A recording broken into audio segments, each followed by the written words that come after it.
I have lots of chemistry assignments, 6 of them. Need to be 3.5 hours. Okay, so that was not a.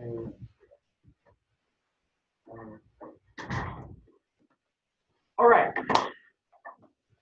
Today we are moving on in chapter 9. Now remember, chapter 9, before the break, way long ago, we started talking about chemical reactions.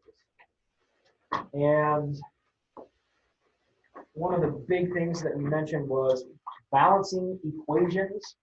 Just a reminder, balancing equations is never going away, right? So if you're not comfortable with them, practice, practice, practice. Okay. If you need some resources for practicing, let me know. I can get you them. There are plenty of good ones. So if you want to be able to balance, even if it makes sense to you what you're doing, but you just want to get faster at it, I can get you those resources. Today, we're going to start classifying some different types of chemical reactions. We're going to actually be, breaking them down in some different pieces, different types, I guess I should say. All right.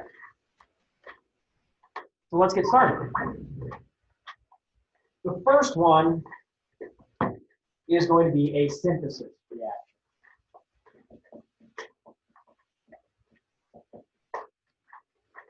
Does anybody know what the word synthesize means? Like, I've heard of it, but maybe not really be able to explain it. Okay. Well, that is a synthesis reaction. To synthesize, basically, we're taking things and putting them together. So in a synthesis reaction, how we represent that is compound A or element, whatever it is. I guess we should say reactant A. That's a better way to say it. Reactant A, reactant B, and it creates compound AB, a product. So we're taking two things, sticking them together. Okay. So that is the basic form for synthesis. Okay. A plus B gives us AB together. Okay. For all of these, we are going to have an example, a real life example, at least one. So let's look at this, okay? So the first one it gives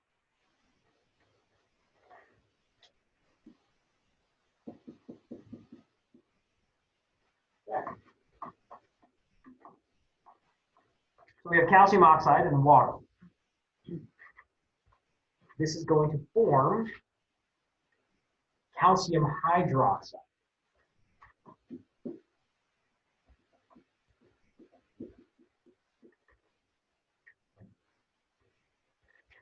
Now we can look at this and determine this actually is balanced. Okay, one calcium on both sides, two oxygens, two hydrogens. So that is balanced. You can see we have reactant A, reactant B. They all come together to make one thing. Okay. It does give another example of sulfur dioxide and oxygen making sulfur trioxide.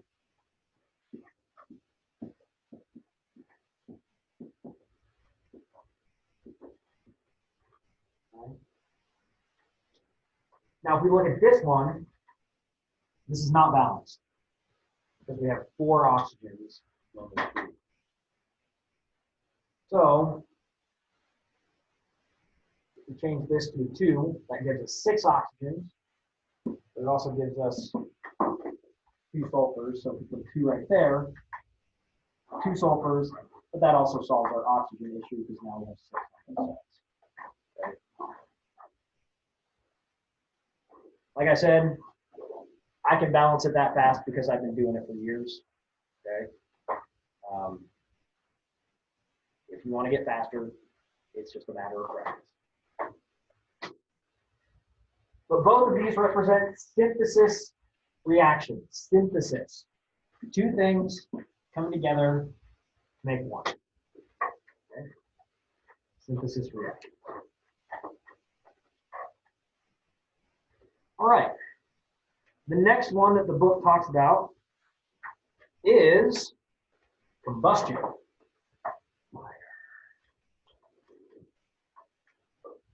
Explosion. Big boom. In a combustion reaction, what we have is something essentially reacting with oxygen. Okay.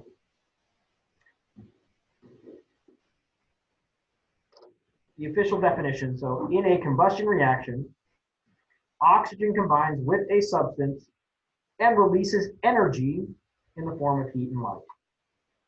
Okay. Now here's the thing. If you remember that sulfur dioxide reacting with oxygen, not only was that synthesis, it was also combustion. Okay. As you go through this, you will notice some reactions can fall into multiple categories. Okay. Combustion almost always can be considered one of the other types. So, this is another example of combustion. Okay. But when you're looking at combustion, really look for oxygen. If you see oxygen by itself, that's a really good indication that you're dealing with some sort of combustion.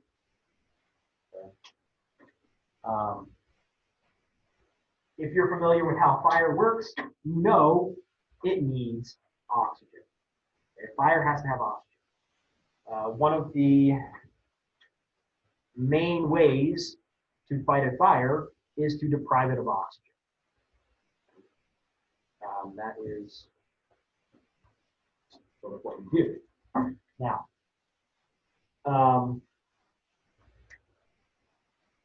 in a combustion reaction, we don't really have a set, A plus B type thing. So really, like we said, look for oxygen. Look for oxygen. If there's oxygen there, if you call it combustion, almost always you will be correct. You have just plain O2 on your reactant site. Now let's look at a few examples. It gives an example here. C plus O2. That makes. Okay. If you burn straight carbon, it produces carbon dioxide. Okay. That's balanced. Yay. Okay. This right here, okay, in the lighter, this is actually a butane lighter. So I'm pretty sure there's butane in there. Doesn't tell me exactly, but usually it is a butane. Butane is actually C4H10. Okay. When we get to organic chemistry, you'll be able to say that. You'll be able to figure it out. Butane. but that's in the second half of the year, so we don't need to worry about that. But it's reacting with oxygen. If you have something with carbon and hydrogen that is reacting with oxygen, your products will be carbon dioxide and water. Okay? Anytime you have what's called a hydrocarbon, okay, so carbon and hydrogen, when that goes through combustion, reacting with oxygen, you will get carbon dioxide, water. So once again, if you are looking at a reaction, trying to identify what type it is, if you've got oxygen here, carbon dioxide and water there, you're dealing with combustion. Okay? Now this obviously is not balanced. Okay? We can go through, balance it, so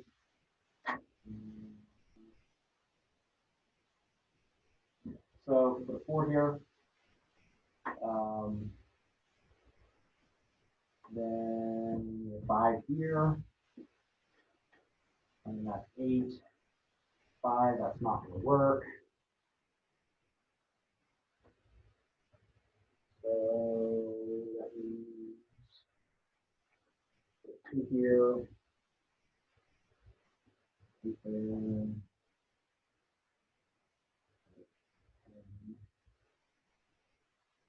this becomes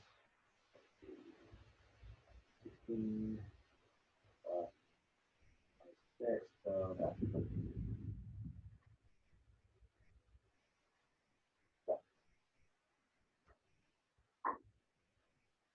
anyway. So now if we look at it, 8, 8, 20, 20, 26, 16,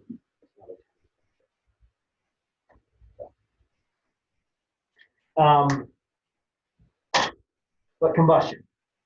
You're looking for oxygen. And if what is reacting with the oxygen has carbon and hydrogen, then you'll have CO2 and water. Okay? But the main thing you're looking for is oxygen, because you can have combustion that doesn't produce this. For example,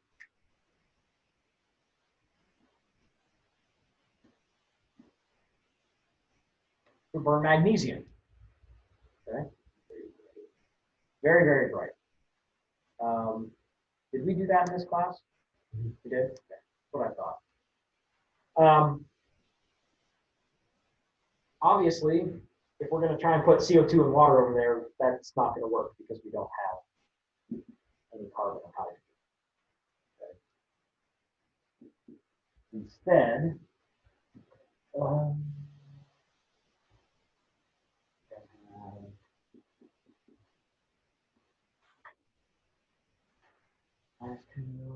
-2, that works. We balance it.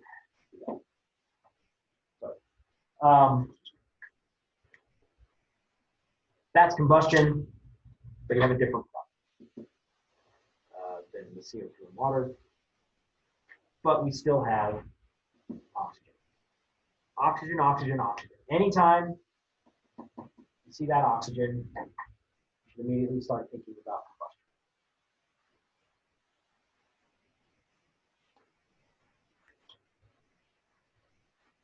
Okay, now the next one, honestly, is pretty straightforward because we've already kind of talked about it. Okay?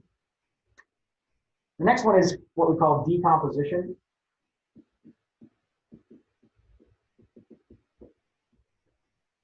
And all it is synthesis backwards.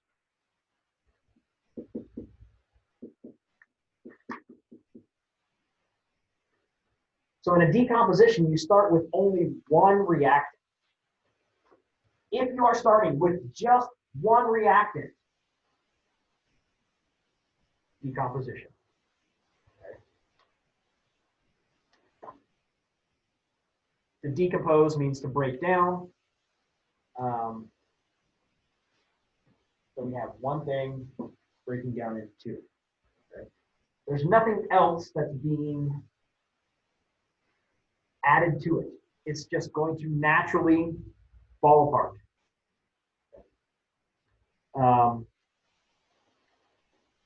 Sometimes in order to start it, you have to put a little bit of energy into it, but not always. Now,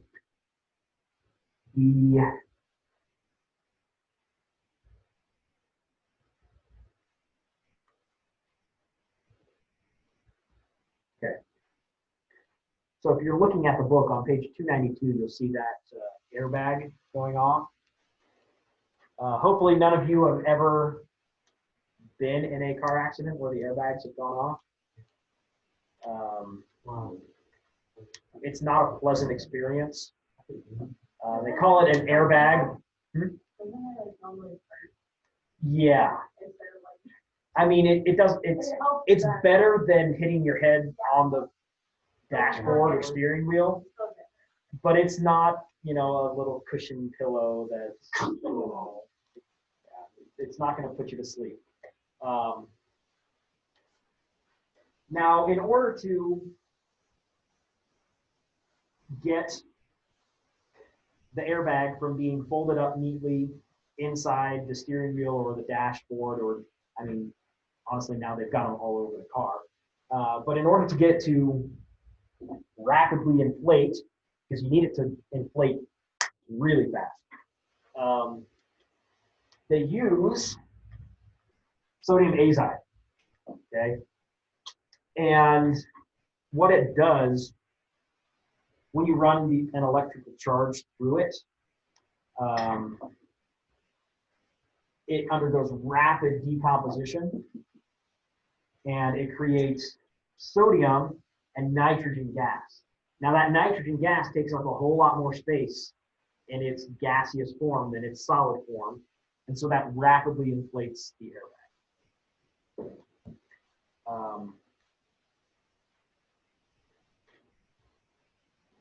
And it does it with a whole lot of force.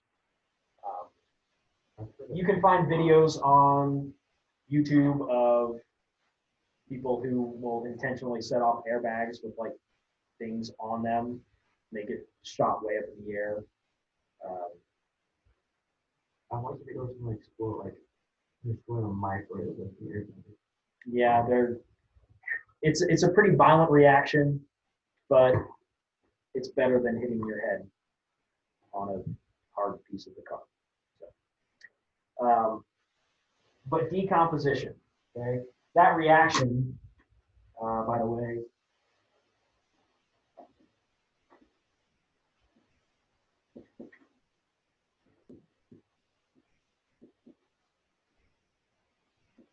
like that.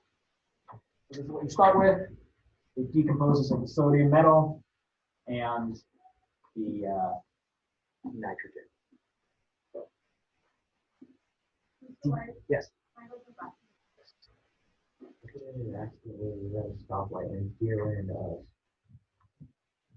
Yeah, deer are not always the most aware of the car and how it works. We were just sitting there at a stoplight, waiting for the or something.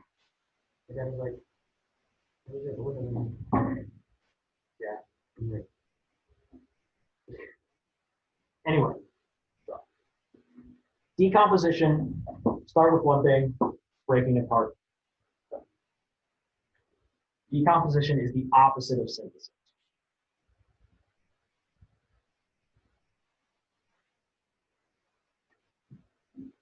Next one, we're going to get into replacement reaction. Now, a replacement reaction is pretty much like it sounds. You are replacing something. Now, the first thing we are going to deal with is a single replacement. Okay. So in a single replacement,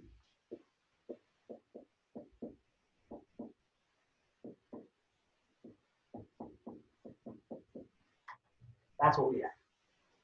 Okay. A is replacing B. So X can be anything. X can be anything. And A is kicking off B to replace with. Now, this can happen in a lot of different ways. One of the ways that we're going to discuss, it says, a metal replaces hydrogen or another metal. So the example that we have here gives us copper is reacting with silver nitrate. And that gives us silver metal and copper nitrate. Okay. So in this situation, the X is represented by the nitrate, okay, the NO3.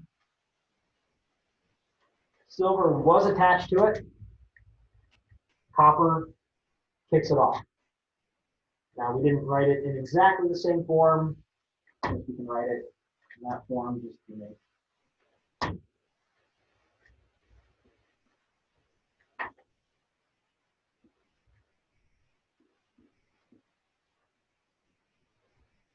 Look, have it line up. It doesn't matter how you write it. You don't have to write it that way. I was just changing it so that it lined up. Anyway. This is a single replacement. Okay, it replaces this metal replaces that metal. Okay. Now, how do you know if a metal can replace another metal? Well, it's not a calculation. It's just kind of, we've determined it experimentally. Determined it experimentally. And we have a list. Okay, if you look at page 293, there's a list. If you want to know whether or not a metal will replace another metal, all you have to do is look at this list on 293. If the metal is higher on that list, okay, higher above it, it will kick out the one below it. Okay? Does that make sense? So if we look at this example, okay, now copper and silver are both fairly low on that list, but you can see copper is just above silver, okay, and that's why copper will kick out that silver. If we took copper nitrate and mixed it with silver, nothing is going to happen because copper is already on that nitrate. Okay. So it gives us the metals, and it also gives us halogens, okay, to determine, because halogens can do that same thing.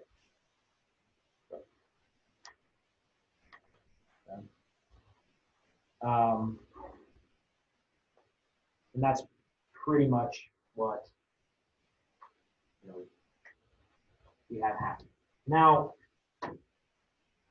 there will be times when we use this to predict what's going to happen in a reaction. A lot of times when you're identifying reactions, it'll give you the whole reaction and it'll say, hey, what kind of reaction is this? But other times, it'll give you the reactants and ask you to figure out what the replacement products will be. So let's run through a couple of examples just so you can kind of see what that looks like. So these examples are on page 295, that example problem. So we have 3 of them. Let's deal with the first one first. Okay. Now, the actual problem says predict the products that will result when these reactants combine and write a balanced chemical equation. So we have iron and copper sulfate. Okay. Now we know that this is a single replacement.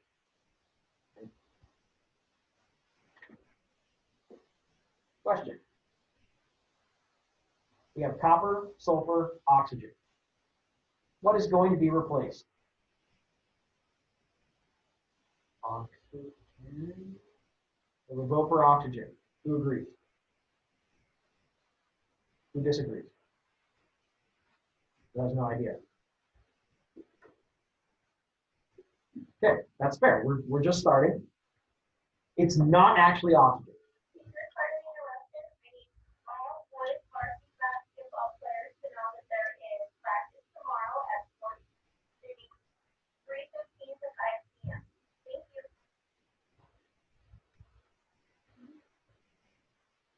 Anyway,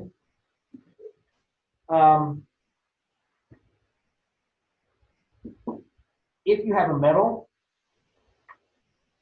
it's going to replace another metal. So which one of these is the metal? Copper. Copper. Okay. If you're not sure, remember you can look at the periodic table. Okay. Over everything over here, metals. Okay. Sulfur, oxygen, not metals. Okay. So iron is going to replace copper. Because before copper, right? Okay. So the Well, not necessarily there, but if we look at the previous page, we see that iron is above copper on that list. Okay. So that means, yes, iron can kick out the copper. So it would be FeSO4 then? Or Fe plus SO4? So we don't need to have the charge, but yes, it is FeSO4 and copper metal. Okay. So, all right. Is that balanced? No.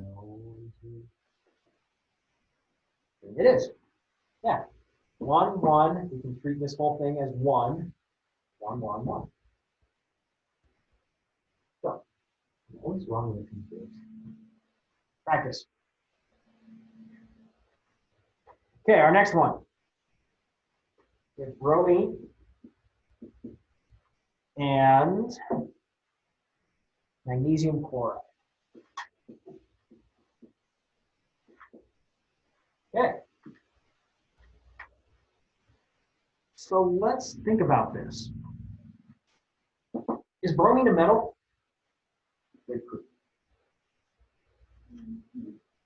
It's not a metal, it's a halogen. Okay? Anything over here on the halogens is a non-metal. Okay? But magnesium. Is magnesium a metal? Yeah. No. No. It's an alkali. It's right there. Yeah, it's a metal. Yeah. So is bromine going to replace magnesium? No. No. A non-metal is going to replace a non-metal. So chlorine is actually what's going to be replaced with the bromine.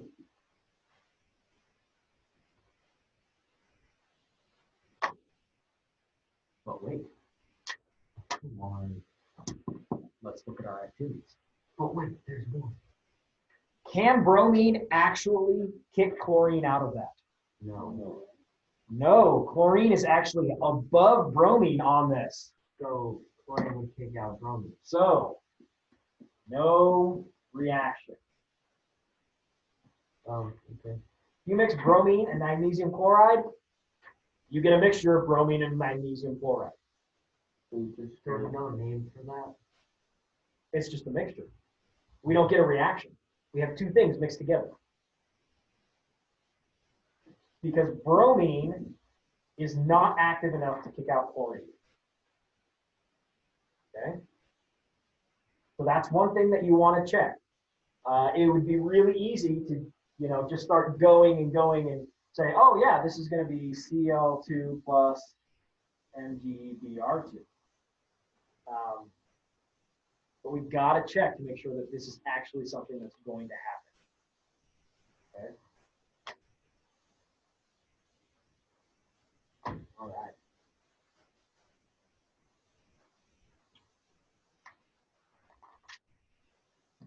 All right, and the last one in this example problem, we get magnesium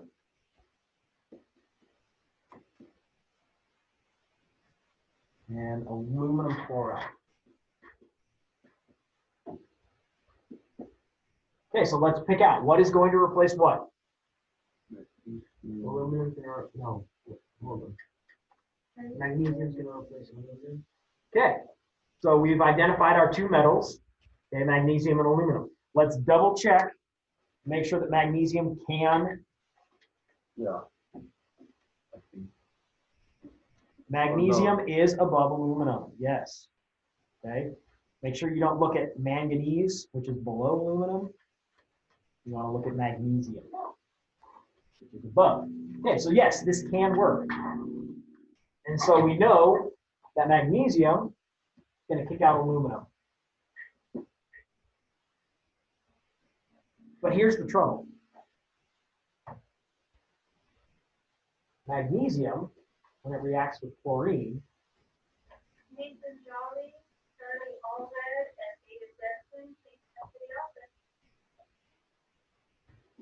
forms Cl2. How do we know that? Charges. Charges, okay? Magnesium is +2, chlorine is +1, so we get that. That's why we have 3 here. Aluminum is +3, chlorine is -1, so we need 3 of them to balance it. So now, is that a balanced reaction? No, because we have 3 chlorine here and 2 there. Okay. Now, once again, I've been doing this a while. I know that I'm never going to get a multiple of 2 to equal 3. So I'm going to start out by putting a 2 right there, which means I'm going to put a 3 right here, and a 2 right there, and a 3 right there. Don't be discouraged if you can't do it as fast as I can. I don't expect you to. Okay. We can double check. So we have 3, 3, 2, 2, 6, 6.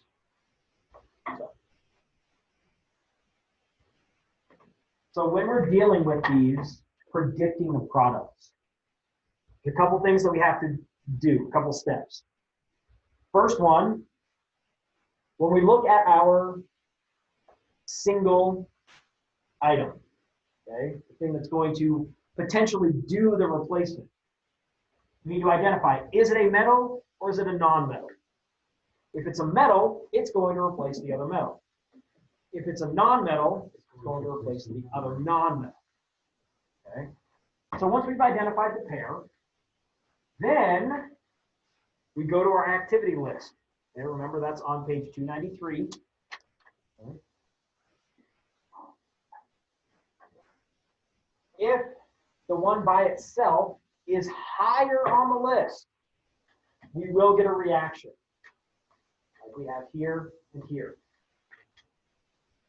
If it is not higher on the list, we do not get a reaction. Okay. So once we've identified that, so if we do get a reaction, the last thing, just make sure it's balanced. Okay. So that is single replacement.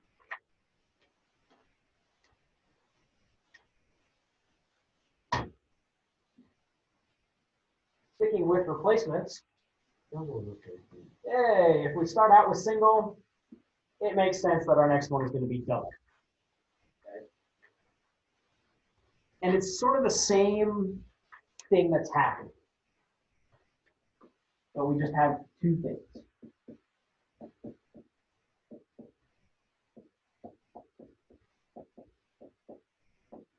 Okay. You see, A was paired with X, now it's paired with Y. B was with Y, now it's with X. Okay. Double replacement. Okay. An example that it gives us here, calcium hydroxide reacting with hydrochloric acid. Okay. And that's going to give us calcium chloride and water. Okay. Now this is not balanced. That. But you can see, so A corresponds with calcium and X with hydroxide. Okay. So, and then B with hydrogen, Y with chlorine. So calcium now needs to be with Y, which is chlorine. We have there. And we do need to make sure, we make it the right charges. And then X, the OH, with B, which is H. Well, that just makes H2O, which is water. Okay. We have two things swapping places. Okay.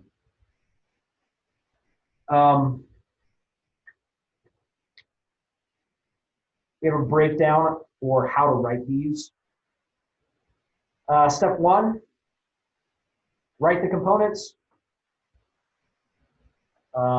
just of the reactants first in a skeleton equation. Okay. Identify the cations and anions in each compound. Okay. Now that's important. Now if you write it in the right order, the A and X and B and Y are going to match up. But if you say, write it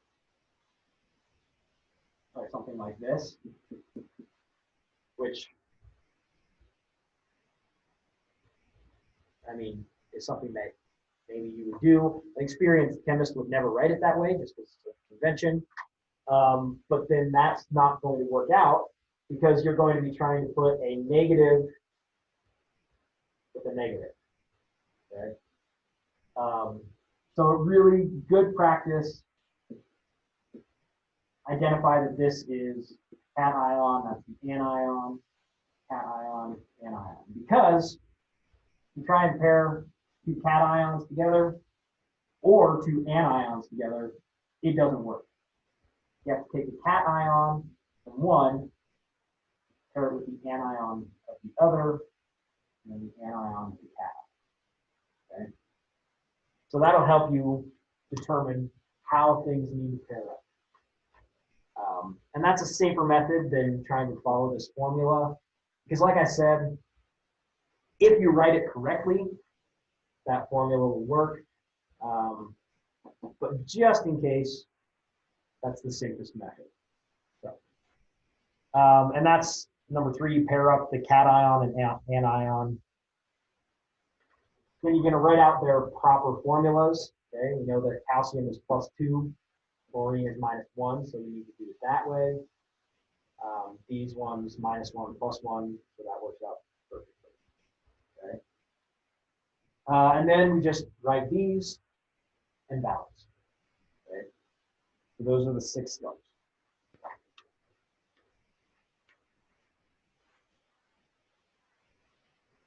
Now, one interesting thing that I will point out about double replacement, as it says, all double replacement reactions produce either water, a precipitate, You guys remember what a precipitate is? When you mix two liquids and you get a solid. Okay. So if you have, and really they would be aqueous. So if you have two things that are aqueous and you get a solid, that's a precipitate. The solid is the precipitate. Or a gas. Okay. So, if we look at this one, obviously it has water. If you look at a couple of other ones that it has. So we got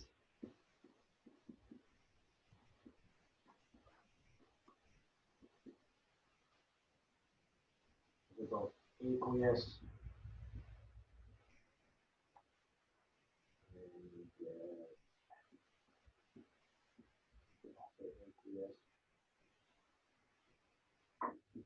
Here, that's our solid precipitate. Okay.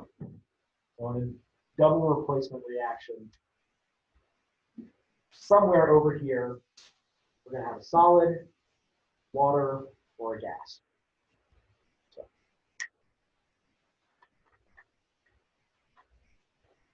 Okay. So if you look at page 298,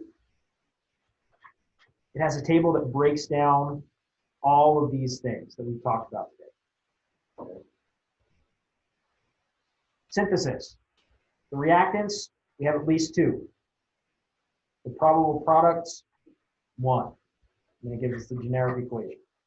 Combustion, reactants. Okay, we can either have a metal and oxygen, a non-metal and oxygen, or a compound and oxygen. Notice the common thing with all of them is oxygen. Okay. And it gives us our predicted products. Decomposition, you're starting with one thing, breaking down into two or more things. Single replacement, you have a metal and a compound, or a non-metal and a compound. When you do the replacement, if it's a metal, it replaces the metal. If it's a non-metal, it replaces the non-metal. And then for double replacement, we have two compounds. Okay. And in the end, in the double replacement, you have to have either a solid, a gas, or water.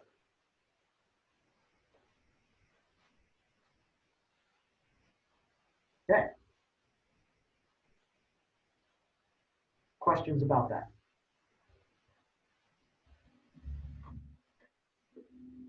All right. Well, I will give you the rest of class to start on some homework. Most of this is identifying reactions.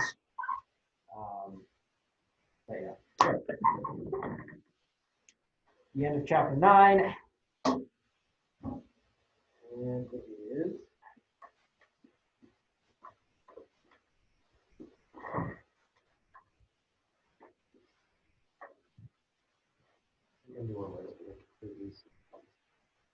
most of these are multi-particles. They're not hard, they're just really like. Well, that's why I only give you 5 questions instead of 15 questions that are all A through B. That would be enough. That would really be enough. So you can go ahead and get started on that.